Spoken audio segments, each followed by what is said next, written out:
Bonjour les dirigeants, j'espère que vous vous portez bien ainsi que vos entreprises.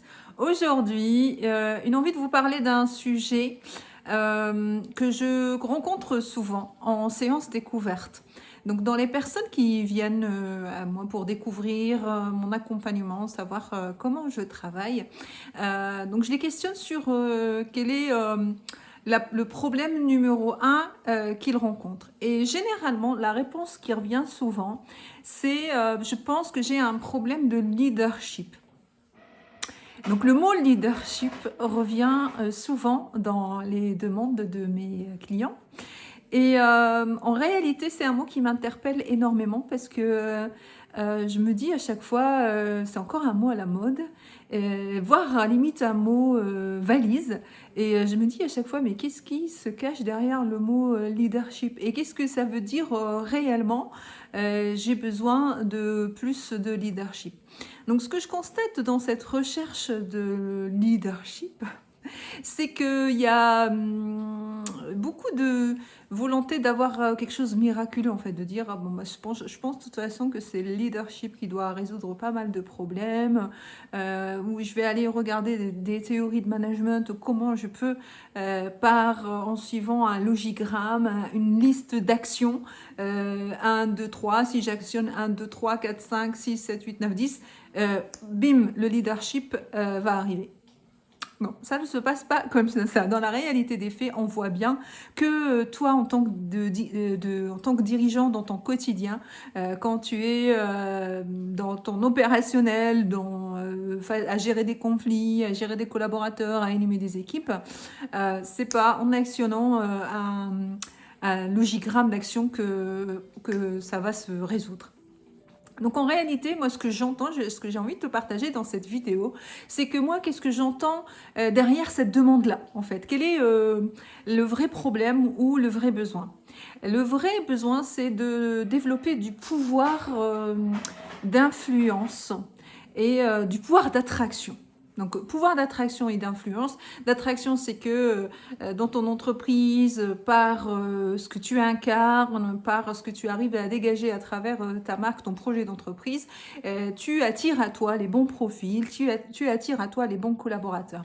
Et le pouvoir d'influence, c'est-à-dire que dans ton quotidien de dirigeant, par tes actes, par tes actions, tu arrives à influencer. Alors, tu arrives à influencer, à prendre les bonnes décisions et à avoir une influence sur les autres. Et à inspirer surtout les autres par tes actions. Donc en réalité, le leadership n'est pas la réponse, mais il y a bien quelques clés toutes simples en fait. Avoir ça, on l'a pas par le leadership en lui-même en fait, mais il y a bien un chemin par lequel tu peux passer. Il y a 3 actions ou 3 leviers tout simples à activer qui en cadeau, en bonus, donne ce qu'on pourrait appeler du leadership. Donc, premier principe que j'ai remarqué, première clé toute simple, c'est chez les dirigeants qui ont ce pouvoir d'attraction et d'influence, c'est être aligné, c'est-à-dire être fidèle à ses propres principes et à ses propres valeurs. Regarde bien dans tes valeurs de dirigeant, c'est-à-dire de quand tu as créé, comment tu voulais créer, ou sur tes derniers stades de développement d'entreprise, quels principes tu voulais incarner. Quelles valeurs tu voulais voir vivre. Il y a bien, regarde 3 à 5 valeurs fondamentales et regarde bien aujourd'hui dans la manière dont tu gères ton entreprise, est-ce que tu es toujours fidèle à ces valeurs-là ou est-ce que par le quotidien, bien sûr, ou par certaines craintes, il y a eu une loyauté à des valeurs qui ne sont pas les tiennes. Donc, quand je suis fidèle à mes valeurs et quand j'ai un alignement entre ce que je pense, ce que je ressens, ce que je dis, ce que je fais, remarquez bien les personnes qui sont dans cette fidélité-là à leurs principes, à eux-mêmes, à leurs valeurs, regardez à quel point elles ont un pouvoir d'attraction et d'influence. Deuxième clé toute simple, c'est être, ce que j'appelle moi, être connecté à sa valeur intrinsèque, c'est-à-dire avoir foi en soi-même. Quels que soient les événements extérieurs que tu vis, quelles que soient les phases basses, on va dire, ou les downs de la vie d'entrepreneur, il y a un espace en toi où tu as une foi infinie en toi parce que tu connais ta valeur. Tu connais tes qualités, tu connais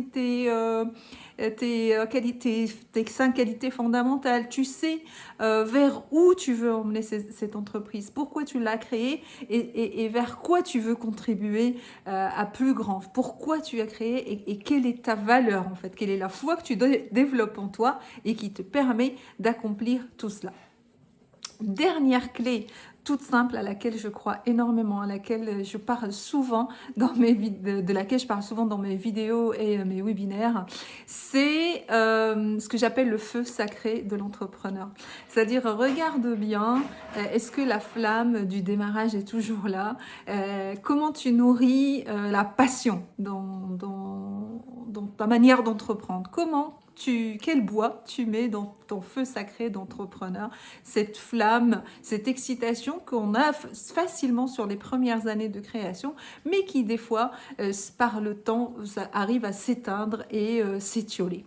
Donc 3 clés toutes simples, tes valeurs, ta valeur et ton feu sacré. Voilà comment tu peux avoir ce qu'on pourrait appeler du leadership, mais surtout du pouvoir d'influence et d'attraction.